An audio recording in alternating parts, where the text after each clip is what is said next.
चलिए स्टूडेंट्स, आज के इस क्लास में हम लोग डिस्कस करेंगे गेमेट्स के बारे में।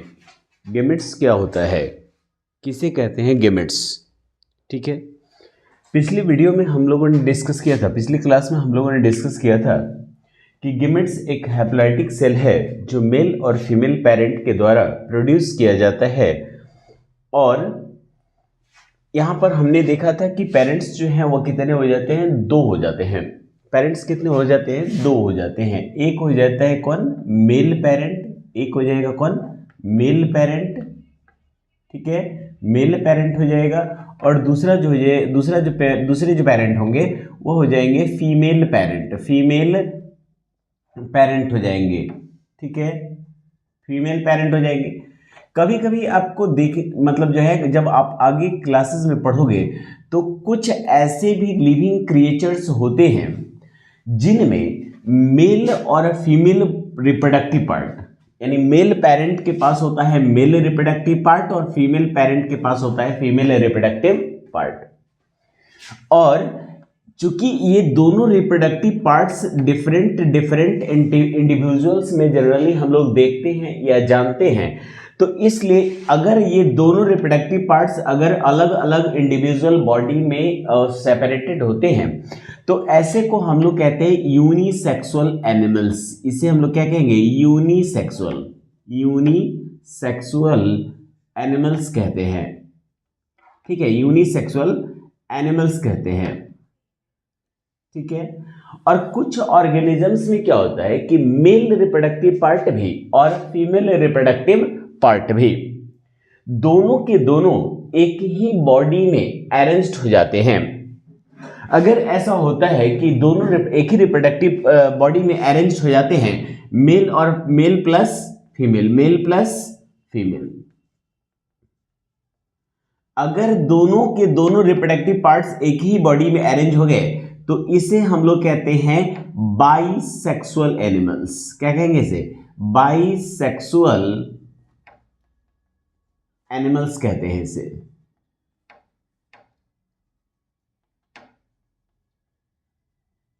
जैसे आपने क्लास 7 में पढ़ा होगा यूनिसेक्सुअल फ्लावर और बाइसेक्सुअल फ्लावर, यूनिसेक्सुअल और बाइसेक्सुअल फ्लावर, वैसे ही एनिमल्स भी दो तरह के हो जाते हैं, यूनिसेक्सुअल एनिमल और बाइसेक्सुअल एनिमल्स हो जाते हैं। जैसे आप देखेंगे कैट्स, डॉग्स, ह्यूमन बींग्स, ये सब जो होते हैं ये यूनिसेक्सुअल एनिमल्स होते हैं। जबकि बात करें अगर आपको अर्थवर्म्स वगैरह की, है ना, तो अर्थवर्म्स जो होते हैं, या आप बात करें स्नेल्स, अर्थवर्म्स या स्नेल्स, ये सब जो होते हैं ये बाइसेक्सुअल एनिमल्स होते हैं। और इन्हें ही हम लोग हर्माफ्रोडाइट के नाम से भी जानते हैं, हर्माफ्रोडाइट।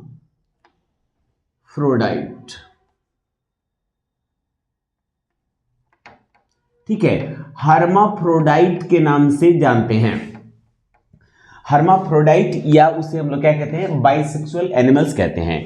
अब इसमें देखेंगे तो यूनिसेक्सुअल एनिमल्स में जो गेमेट्स होते हैं, तो मेल पेरेंट होगा वह मेल गेमेट को प्रोड्यूस करेगा, फीमेल पेरेंट होगी तो वह फीमेल गेमेट को प्रोड्यूस करेगी। लेकिन अगर हर्माफ्रोडाइट में होगा तो इसमें दोनों गेमेट्स एक ही बॉडी के अंदर प्रोड्यूस होगा। गेमेट्स जो है, हमने कहा था कि गेमेट्स को हम लोग कहते हैं रिप्रोडक्टिव सेल। क्या कहते हैं इसे, रिप्रोडक्टिव सेल्स कहते हैं, रिप्रोडक्टिव सेल्स कहते हैं, या इसे हम लोग क्या कहते हैं, जर्म सेल्स कहते हैं, जर्म सेल्स कहते हैं। ठीक है, या तो हम इसे रिप्रोडक्टिव सेल कहेंगे या फिर इसे हम लोग जर्म सेल कहते हैं। ठीक है, या तो हम इसे क्या कहते हैं, जर्म सेल कहते हैं। अब बात करेंगे कि रिप्रोडक्टिव या जर्म सेल्स जो हैं वह अगर मेल पेरेंट प्रोड्यूस करेगा तो मेल पेरेंट का हो जाएगा मेल गेमेट। क्या हो जाएगा, मेल गेमेट, मेल गेमेट। अच्छा, हमने यह भी बता दिया था पिछली क्लास में कि मेल गेमेट जो है वह मेल पेरेंट प्रोड्यूस करेगा, और मेल पेरेंट के किस बॉडी पार्ट में, तो टेस्टिस में प्रोड्यूस होता है। किस प्रोसेस से होता है, तो मियोसिस से होता है। अब ये मेल गेमेट दिखता कैसा है, तो आप देखेंगे मेल गेमेट जो होता है, मेल गेमेट की बात करेंगे तो male gamete oval shaped structure, यानी इसमें एक ऐसा स्ट्रक्चर होता है, इस ओवल शेप्ड स्ट्रक्चर के साथ एक प्रोजेक्शन जुड़ा हुआ होता है, एक प्रोजेक्शन जुड़ा हुआ होता है, देखेंगे अभी प्रोजेक्शन का वर्क, और उसके साथ एक और इस तरह का स्ट्रक्चर जुड़ा हुआ होता है। इस पार्ट को अब ये मेल गेमेट जो है यह क्या कहलाता है, यह कहलाएगा स्पर्म। क्या कहलाएगा? स्पर्म कहलाएगा। स्पर्म में ये जो पार्ट होता है इसको हम लोग कहते हैं हेड। इसको हम लोग क्या कहेंगे? हेड कहेंगे, हेड कहेंगे। इसमें बीच में ये जो सेक्शन आपको दिख रहा है, ये जो सेक्शन दिख रहा है, इसको हम लोग कहते हैं मिडिल पीस, मिडिल पीस कहते हैं। और इसके बाद ये वाला हिस्सा जो होगा वह कहलाएगा टेल। एक स्पर्म में है ना इतने सारे पार्ट्स होते हैं, इसका आकार बहुत छोटा तो होता है। स्पर्म्स जो होते हैं वह लगभग 0.05 माइक्रोन मीटर के आसपास हो सकता है। तो ये स्पर्म्स बहुत छोटे होते हैं। और इसमें देखिए, इसमें जो हेड होता है यही मेन पार्ट होता है, जो हेड होगा वही मेन पार्ट होता है। और इसके भीतर अब देखेंगे, अब हेड है तो हेड के भीतर नॉर्मल सेल्स के सभी पार्ट्स प्रेजेंट होंगे, नॉर्मल सेल के सभी पार्ट्स प्रेजेंट होंगे। लेकिन इसमें सबसे बड़ा जो हिस्सा होगा, सबसे बड़ा जो हिस्सा होगा वह हिस्सा होगा किसका? तो वह हिस्सा हो जाएगा न्यूक्लियस का। किसका हो जाएगा? न्यूक्लियस। ठीक है, सबसे बड़ा हिस्सा न्यूक्लियस का हो जाएगा। उसके बाद उसमें बाकी सारे सेल्स के, जैसे हम लोग जानते हैं कि उसमें साइटोप्लाज्म होगा, सेल ऑर्गेनेल्स होंगे, है ना, अदर सारे पार्ट्स होंगे। तो ये छोटे से हिस्से में बाकी सारी चीजें अरेंज्ड होती हैं। और इसके सबसे अपर पार्ट या हेड पार्ट में यहां पर आप देखेंगे तो यहां पर जो है वह लाइसोसोम्स को यह क्रिएट या जनरेट करता है, ताकि जब यह आगे बढ़ेगा और यह फ्यूजन या फर्टिलाइजेशन के मोड में आएगा, वहां पर पहुंचेगा, तो उस समय इसे इस लाइसोसोम की रिक्वायरमेंट होगी। क्यों होगी ये हम लोग आगे देखेंगे। इसी हेड पार्ट से एक साइटोप्लाज्मिक प्रोजेक्शन अराइज होता है, जिसका नाम हमने क्या रखा है? Middle piece. क्या रखा गया? मिडिल पीस रखा गया है। यह मिडिल पीस इस हेड को इस टेल के साथ कनेक्टेड रखता है। और यह टेल का काम है कि यह इसको मूव कराएगा, यानी यह स्पर्म्स को मूव कराएगा, क्योंकि स्पर्म्स जहां पर जनरेट होते हैं वहां से इसे एक लॉन्ग डिस्टेंस कवर करके अपने डेस्टिनेशन तक पहुंचना होता है। डेस्टिनेशन का मतलब हो गया ओवम। ठीक है, डेस्टिनेशन का मतलब क्या हो गया? ओवम। तो प्रोड्यूस होगा टेस्टिस में, वहां से आएगा, वह एक पाथ के थ्रू बॉडी से बाहर आएगा, और जहां वह आएगा, जहां पर वह रिलीज किया जाएगा, वहां से फिर एक डिस्टेंस ट्रैवल करके उसे पहुंचना होता है ओवम तक। तो क्या होगा? मूव करना होगा। और इसीलिए यह कहलाएगा आपका मोटाइल सेल। कौन सा सेल कहलाएगा? मोटाइल सेल कहलाएगा, जो मोशन प्रोसेस को परफॉर्म करता है और मूव करके एक प्लेस से दूसरे प्लेस तक जाएगा। तो मोशन में, इसके मूवमेंट में हेल्प कौन करेगा? तो इसका टेल करेगा। टेल मिडिल पीस और हेड को जोड़कर रखेगा। लेकिन इस दोनों पार्ट का काम केवल और केवल इसके उस ओवम तक पहुंचने तक ही होता है। अगर ये ओवम तक पहुंच गया फिर इसका कोई काम नहीं है। इसलिए अब इस काम किसका मेन होगा? हेड का, क्योंकि यही फ्यूजन प्रोसेस को परफॉर्म करके फर्टिलाइजेशन, मतलब फ्यूजन करेगा और फ्यूजन फर्टिलाइजेशन प्रोसेस को कंप्लीट करेगा। हेड ही फ्यूज करेगा, किसमें? ओवम में फ्यूज करेगा। तो ये आपका हो गया। अब इसमें आगे देखेंगे आप, क्या आगे आप देखेंगे तो इसमें जो है आपका हेड जो है वह इस हाफ नंबर ऑफ क्रोमोसोम्स या हाफ नंबर ऑफ जो है वह क्रोमोसोम्स को कंसिस्ट करेगा। अब नेक्स्ट जो आपका गेमेट होगा जिसे हम लोग कहते हैं फीमेल गेमेट, फीमेल गेमेट को हम लोग क्या कहते हैं, तो उसे हम लोग कहते हैं ओवम। क्या कहते हैं इसे? ओवम कहते हैं, या इसे हम लोग कहते हैं एग। जो एग या ओवम फीमेल रिप्रोडक्टिव सिस्टम के ओवरी पार्ट में जनरेट होगा, ओवरी पार्ट में प्रोड्यूस्ड होगा। इसका स्ट्रक्चर कैसा होता है देखिएगा, इसमें देखिए ये भी एक नॉर्मल सेल की तरह होता है, यानी इसमें एक ओवल शेप या राउंड शेप कह सकते हैं, ऑलमोस्ट ओवल शेप होगा, ठीक है, ऑलमोस्ट ओवल शेप रहेगा, नॉर्मल सेल की तरह होगा। इसमें होगा क्या, इसमें आप देखेंगे तो इसमें प्रेजेंट होगा, ये होगा आपका cell membrane, cell membrane, cell membrane हो जाएगा। इसके अंदर सेंटर में प्रेजेंट होगा क्या, सेंटर में प्रेजेंट होगा न्यूक्लियस, ठीक है। इसके आसपास क्या प्रेजेंट होगा, तो इसमें आसपास प्रेजेंट होगा साइटोप्लाज्म, साइटोप्लाज्म, ठीक है, साइटोप्लाज्म होगा। और साइटोप्लाज्म होगा और इसके अलावा साइटोप्लाज्म के अलावा इसमें प्रेजेंट होंगे सेल ऑर्गेनल्स, सेल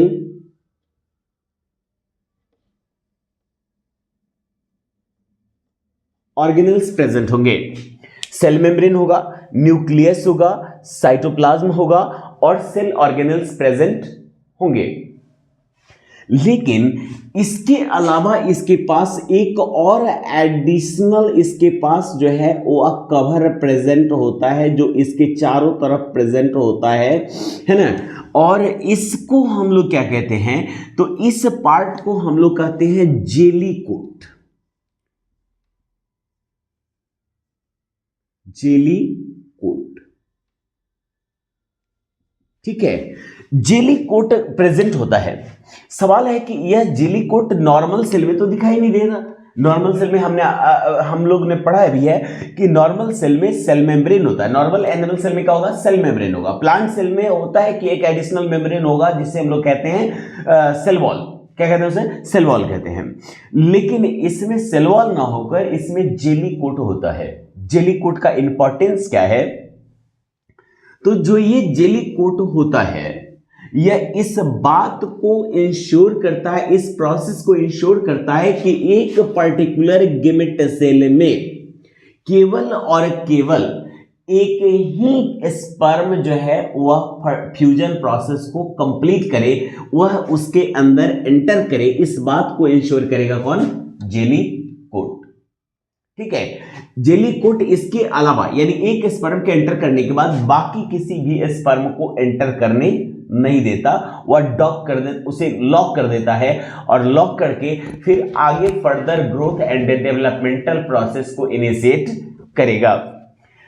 तो ये हो गया आपका जेली कोट और ये हो गया आपका फीमेल गेमेट जिसका स्ट्रक्चर हमने आपको दिखाया है। इसमें बाकी सारी सेल चीजें आपको नॉर्मल सेल की तरह दिख रही होंगी, केवल एक एडिशनल आपको जेली कोट नजर आ रहा होगा। देखिए ये जो है वो आपका कौन है, स्पर्म सेल है, जिसे मूव करके कहां तक पहुंचना है, तो इसे मूव करके पहुंचना है इस ओवम सेल तक, इस ओवम तक पहुंचना है, ठीक है। गेमेट सेल में आपने पढ़ा होगा कि अगर ये जो है वो आपका स्पर्म है और ये जो है वो ओवम है, तो स्पर्म्स के पास भी क्रोमोसोम्स की संख्या कितनी होती है, 23 होगी, और इसके पास भी क्रोमोसोम्स की संख्या कितनी होगी, तो 23 होगी। और चूंकि इनके पास हाफ नंबर ऑफ क्रोमोसोम्स होते हैं और इसीलिए ये दोनों आपको क्या कहलाएंगे, तो ये दोनों हैप्लॉइटिक सेल्स कहलाते हैं। क्या कहलाएंगे, हैप्लॉइटिक सेल्स कहलाते हैं, हैप्लॉइटिक सेल्स कहलाते हैं,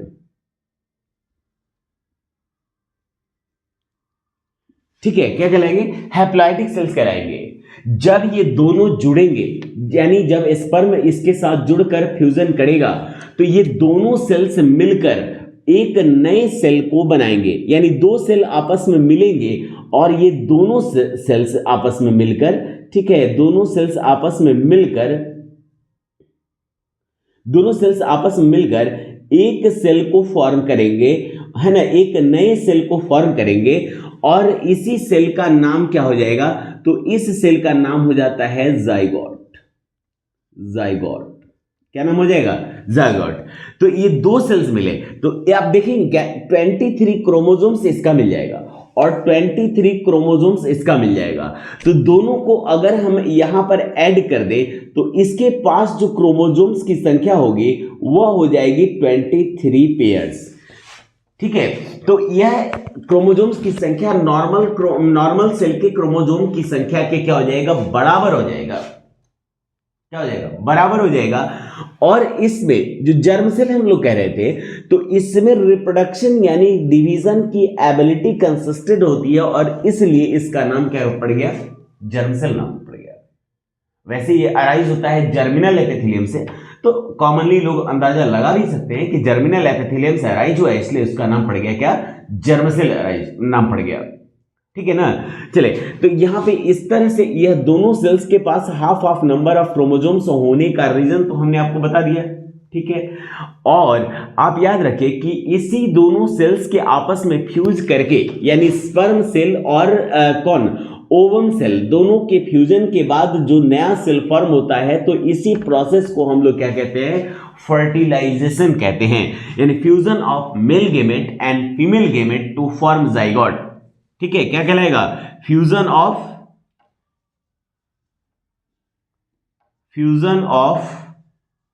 mail gamete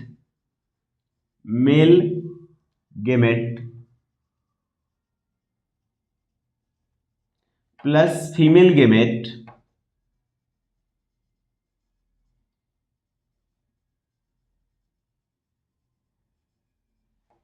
to form zygote. ठीक है, क्या बना दिया, जाइगोट बना दिया। यहाँ पे मतलब जो मेल गेमेट है और जो फीमेल गेमेट है वह दोनों आपस में मिलकर क्या बना दिए। ठीक है, क्या बना दिया, वह बना दिया आपका जाइगोट। और इसी प्रोसेस को हम लोग क्या कहते हैं, तो इसी प्रोसेस को हम लोग कहते हैं फर्टिलाइजेशन। क्या कहते हैं इसे,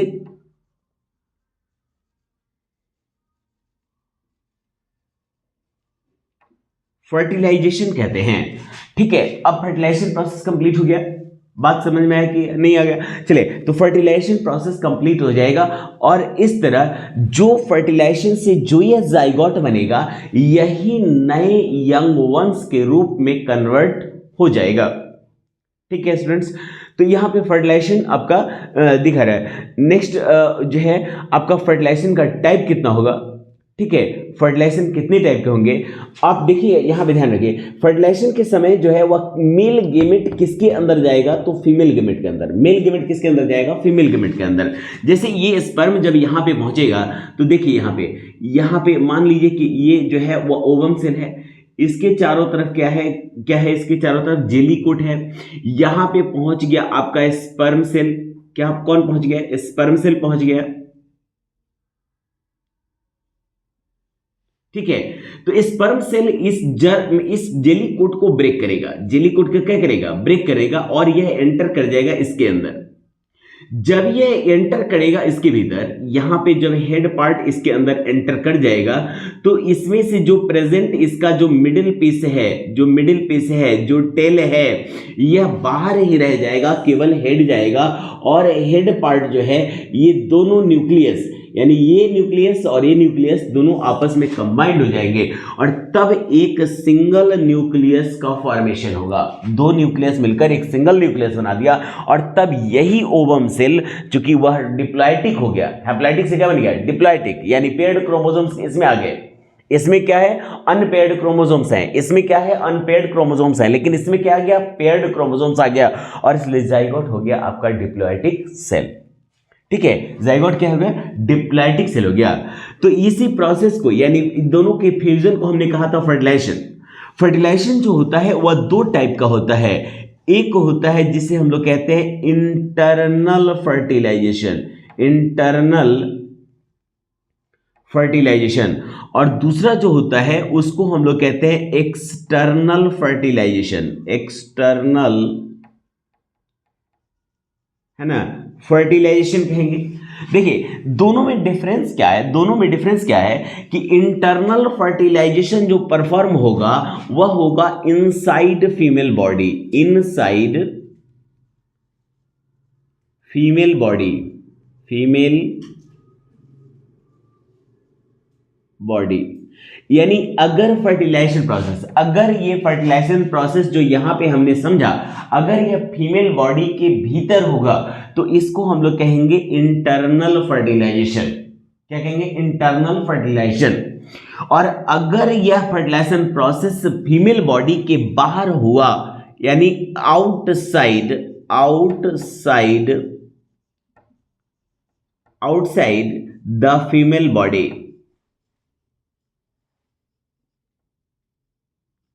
फीमेल बॉडी, यानी अगर ये फर्टिलाइजेशन प्रोसेस फीमेल बॉडी के बाहर हुआ तो इसे हम लोग कहेंगे क्या? तो इसे हम लोग कहते हैं एक्सटर्नल फर्टिलाइजेशन।